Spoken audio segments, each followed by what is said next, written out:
Hi, Jeff Harkness from ESPN 99.1 talking about the Jackrabbits and the Coyotes, Week 2 of the 2015 football season. Let's start with South Dakota State. They're home for their home opener Saturday night, 6 o'clock against Southern Utah. It's a bittersweet moment in Brookings. It's the final home opener for Coughlin Alumni Stadium after 50-plus years. Of course, it gets turned into Dyke House Stadium as of next year. And interesting, I talked to John Stiegelmeier, head coach of the Jacks, this week, and he said it's actually a concern of his because there have been so many renovations done to the stadium, it doesn't really look the same as the same stadium these guys have played in the last several years. And because of wet fall practice, they didn't get a chance to play anything in that field already. So it'll be, he's worried about maybe being a stranger on their own home field for that game come Saturday night. So we'll see if that's a factor. The other factor, of course, the Jacks coming off their big win at Kansas, first win ever over an FBS school last weekend, 41-38. Will there be an emotional letdown for South Dakota State? We'll see. That's also a concern for Coach Stiegelmeier this week. Now, in that game, Zach Lujan, the quarterback, performed very, very well in his first start of the season. Also got some help from Brady Megarelli, the running back, and Isaac Wallace playing in his first game at South Dakota State. Had a nice ball game as the Jacks jumped out to a big lead.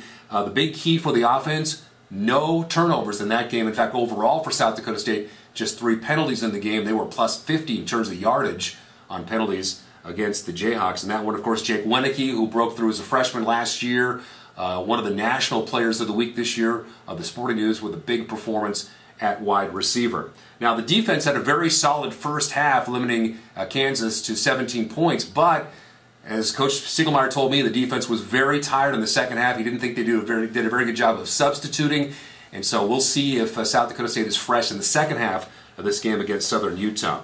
As for the Thunderbirds, well, it's kind of hard to get a gauge on their first game of the year. They played at Utah State and lost. 12-9 was the final, but this was a game that saw the two teams combine for 28 punts and 23 penalties. So it's kind of hard to game plan against a team like that. Coach Stiegelmeier did tell me he thinks that Southern Utah has got perhaps one of the most diverse offensive attacks they're going to see all year. These two teams used to play each other in the Great West Conference. Southern Utah now a member of the Big Sky. And again, kickoff is 6 o'clock Saturday night in Brookings.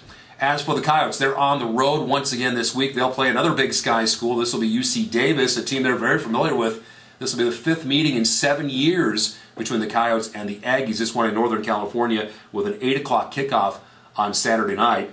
4 points is the biggest margin of victory in the last 5 meetings between these two teams. USD has won both of those meetings, but the Coyotes did lose at Kansas State last Saturday, got shut out by the Wildcats, and they need to be a lot better, especially on special teams. They gave up the opening kickoff of the game, went 100 yards for a touchdown.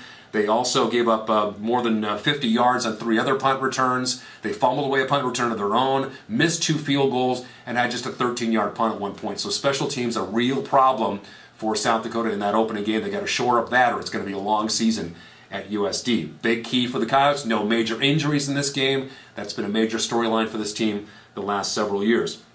Quarterback Ryan Sager, despite not putting any points on the board, did have a career high 205 yards passing, did not throw an interception, and Munchie, Eric Shuford, caught a nice pass of 79 yards for him, but the running game held greatly in check by the Wildcats, just 61 yards on the ground. USD needs to do a better job on the ground if they're going to be successful against Davis coming up on Saturday. The defense, though, only gave up 2 touchdowns in 5 red zone trips for Kansas State. There's an encouraging sign there. They also forced a fumble on the 1-yard line, so a goal line stand. They're giving them a little bit of confidence heading into the game at Davis. As for the Aggies, well, they played at Nevada in Week 1 and lost, and they fell behind 21-0, which forced them to throw the ball a lot. This is a team that Coach Glenn told me usually is very, very balanced on offense. They had to throw the ball 47 times against Nevada on Saturday, something they probably will not do against USD. So you'll see a very balanced attack and 2 very, very balanced teams who have played very close games over the last several years against USD at Davis. Kickoff is 8 o'clock Central Time.